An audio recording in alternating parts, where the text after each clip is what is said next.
Hello?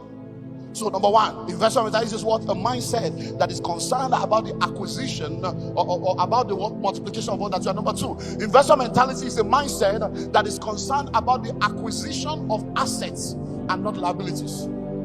Investment mentality is a mindset that is concerned about the acquisition of assets and not liabilities. What is an asset? Number one, an asset is anything that appreciates in value. What's an asset? Number two, an asset is anything that produces cash flow.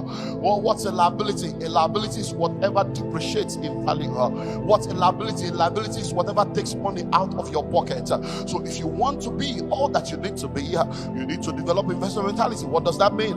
Acquiring assets and not liabilities. For many of you, your bungalow is in your wardrobe. It's in your wardrobe. Bag and shoe to match. Yet your destiny is not matching your bank account. You have Hollandis, you have Abada, you have all kind of 3-piece suit here, you have this designer shoe, you have that designer, you are wearing designer. When will somebody wear your name? And you are proud and arrogant that you are wearing Gucci, you are wearing Louis Vuitton. When will they wear Tanju? When will they wear Sade? When will you look? All these things you are wearing is somebody else's brainchild. What is wrong with your own brain? When will your own brain give birth to a child that people will pay for? And then you fill all your life with all kinds of liabilities, and you are wondering, the next thing is village people. Which village people? Village what? Better stop all this spiritual arrogance. Says village people, the devil is after me. Who are you? Think well. Who you be? Who are you? When you go to the road now and you see a PSP truck carrying waste, do you see Mopo following the PSP truck?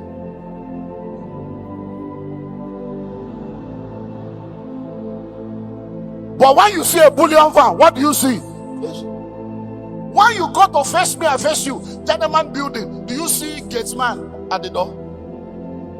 Say the devil is after you. Please, let's stop all this spiritual arrogance. Who are you that the devil is after you? How many souls have you won this year? How many dead bodies have you raised? How many impacts have you made that the devil is after you? Please help me answer. If the devil captures you, is that a testimony? You that have committed to abortion this year already. You that have 3 side chick and you are a side cock. You that have not prayed 1 hour since January to date. You that have not read Bible from Genesis to Revelation since you got born again. You said the devil is after you. He has captured you already. We brought you here to set you on fire.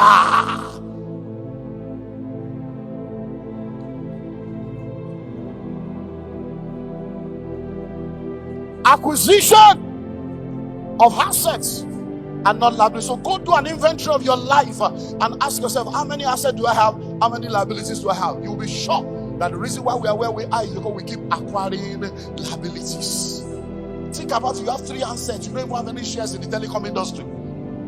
Think of it now. Do you know what you're paying for? Air time. Repeat after me. Air time. Is air for sale? Is time for sale?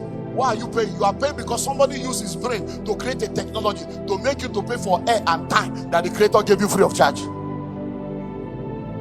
Number 3, what is investment mentality? Investment mentality is a mindset that is concerned about bringing you to a level in your life where you will no more work for money, but money will work for you. Listen to me, people of God. There is nothing wrong working for money. We all start from that realm, but don't die there. As you begin to work for money, begin to gain financial intelligence, begin to develop yourself so that you get to a season in your life where you no more work for money, but money will work for you. Now listen well. I personally do not believe that anybody should work for more than 15 years of their active life until they have something working for them. So that means that from the very first day you get your first job, 21, 22, 23, 24, 25, whatever your age, when you get your first job, from that day start planning your exit strategy from poverty. From that day, begin to ask yourself, in the next 10 years, in the next 15 years, will I still need to depend on this salary? Because salary is salary, it can never be enough. Let me give you an inside information. Are you ready for this now? Every time you get to a company, the very minute you resume, check out the lives of people that have been in that company for 10, 15, 20 years. Whatever is the level of their life, that is the prophetic picture of your future. You know, Christians say God forbid. There are many things that God forbid that life permits. There are many things that God has forbidden that your actions and your choices are permitted. So what's investment mentality? It's a mindset that is concerned about bringing you to a level where what? You don't work for money, but money work for you. So if you spend your life laboring and then you are saving and investing and you are putting structures in place for cash flow, you will get to a point where whether you work or not, the investments you have made, the assets you have acquired will continue to produce cash flow, so that even when you are sleeping, money is working for you. So what is the proof that you have investment mentality? As I begin to wrap up, got less than 10 minutes more. How do you know whether you have investment mentality or not? Simple. Answer one question. What do you do with your money? That's all. What do you do with your money? Your answer to that question will tell me whether you have investment mentality or not. Why? Because there are only three things you can do with money. Number one, you can waste it. Number two, you can spend it. Number three, you can invest it. Waste, spend, or invest. Are you ready to go deeper? Foolish people waste money. Average people spend money. Wise people invest money. So if you are a waster or just a spender, you're going to find it very, very difficult to be able to create them, because that's what they missed. Many of you don't realize that all the money, you see, some of the prayers you are praying were answered 13 years ago. So the prayers you are praying are expired prayer. Oh Lord, make me a millionaire. You're already a millionaire in multiple fold. Do you know that for many of you sitting down here right now, in 2017, over 1 million went through your hand? Which one do you have left? Because you did not see 1 million once, you did not know that cumulatively over 1 million has already passed through your hand. Yet you are praying to be a millionaire, whereas 7 years ago you were already a millionaire. Why? Because we don't take time to have a documentation of our income and our expenditure. And when you don't have this documentation, you'll be able to know how to manage your life effectively. Because once your expenditure is greater than your income, your upkeep becomes your downfall. And many of us don't understand that money is tripartite. Money is the spirit. Money has a soul. Money lives in the body. The spirit of money is mammon. The soul of money is value. That's what runs the market forces. The body of money is currency. That's the paper in your pocket. Money has a past. Money has a present. Money has a future. So every time money enters into your hand, a portion of that money belongs to your past to take care of the bills that has already been incurred. A portion of that money belongs to your present to take care of your ongoing obligations. A portion of that money belongs to your future to create your future. It's called savings and investment. There is nothing called future. There is nothing called tomorrow. It's a concept. Today is the tomorrow you spoke about yesterday. Today is the future of yesterday. So listen and listen well. Every time you are singing, my future is bright, and we get there, stop fooling yourself. You sang it 10 years ago. Is your future bright now? 10 years ago you said your future is bright. 10 years later, is it bright? There is no bright future anywhere. The only bright future you have is the one you create.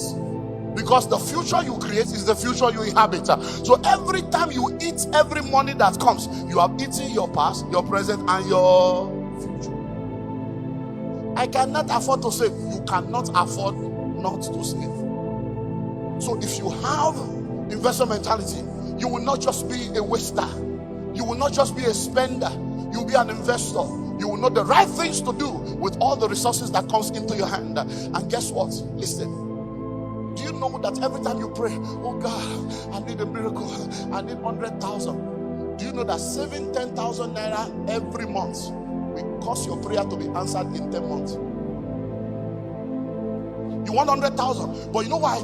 Because in your religious mind, when you are praying for God to give you 100,000, you have pictured a rich man or one uncle in your subconscious mind that, okay, uncle, we just come and give you 100,000, because you have become a witch and a wizard, Pentecostal witchcrafts.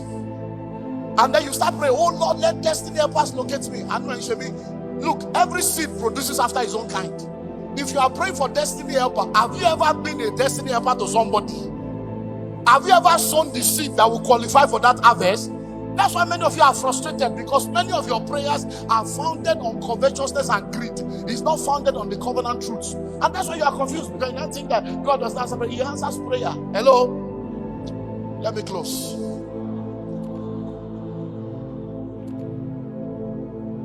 I have 4 minutes more. Let me close. And I want to ask you a question as I close. Another thing you need, go to the bookstand, get the books, get my materials. Go to my social media platform, Instagram, whatever. Go to my YouTube channel, get as much as you can get. But I close by asking you a question. How will your death be announced? Let me ask your neighbor, how will your death be announced? Now listen and listen well. Whether you like it or not, everybody will die one day. In a good old age or small old age, once your purpose is fulfilled, it's time to go. But listen and listen well. How will your death be announced? There are two ways that deaths are announced from where I come from. Number one, when you hear with deep sorrow of heart, we announce the sudden demise of our father, grandfather. Whenever you hear deep sorrow of heart and sudden demise, a poor man has died. Because the death of a poor man is always with deep sorrow, and it is always sudden. Even at 82, or sudden. Because they are still waiting for Papa to blow. They are still waiting for Papa to break through. So at 83, sudden. It's poverty. When you go to the burial, you will discover that there will be a widow with maybe like 6 or 7 or 8 children. Because poor people give birth to children like sardine, as if they're trying to win an award. If this one don't make up, this one will make up. They're just laying children like heck. Be fruitful and multiply. And they are multiplying expenses for other family members. Now, when you get there, you will see weeping and wailing and gnashing of teeth.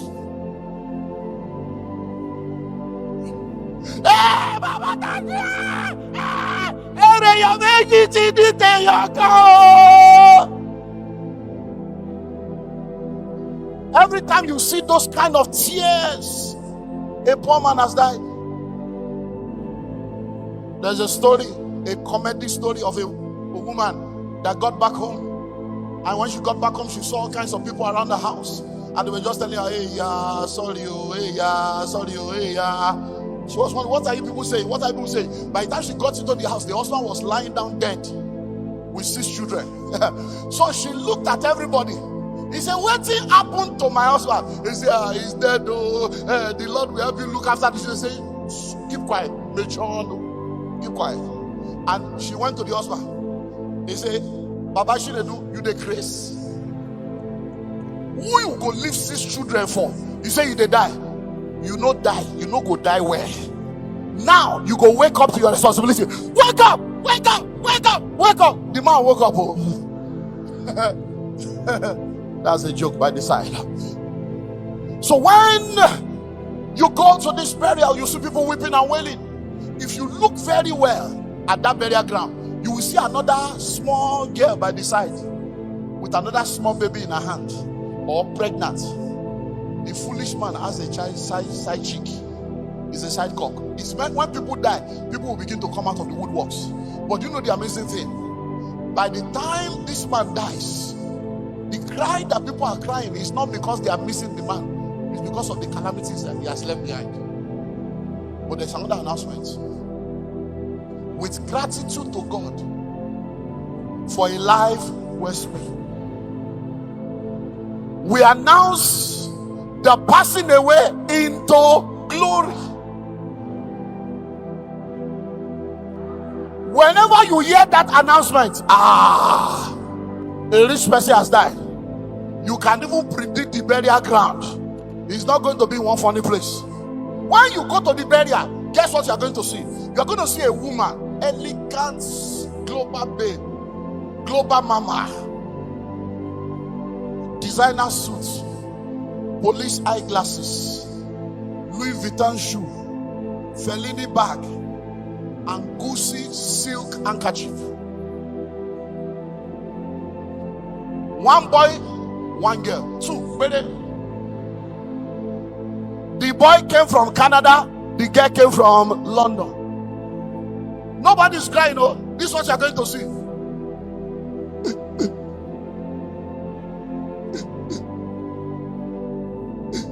Makeup intact, everything intact. There is no crying anywhere. Cry for what? The man has lived a good life. 2 houses in Ikoyi, 5 in Abuja, 1 in London, 1 in Canada, 1 in America. 1.2 billion cash in the accounts. $270,000, 82,000 pounds. What are they crying for? By the time you go to the house 1 week later to look for the woman, it is Aruna the gate man you meet. I now can say, Madam, you don't travel. Madam, you don't travel. You go rest. You go, Madam, you don't go rest. But for that other one, they will carry the woman and take her to the village, shave her head, say, come and drink dead body water because you killed our son. Person where poverty kill, they go say, now your wife kill her. Waiting there in body, where person they kill. I hear people say, hey, they are using my glory. Oko will only don't take. Which glory? They are using your glory. Which glory? If your glory help you, you will be like this. That somebody is stealing your glory. So how will your death be announced? I pray for you, you will die well. You will not die before your time. You will fulfill purpose. You will affect your generation. You will be the best version of yourself. And you will be all that God wants you to be. With these few points of mine, I hope I've been able to convince you and not confuse you. God bless you. Bye for now.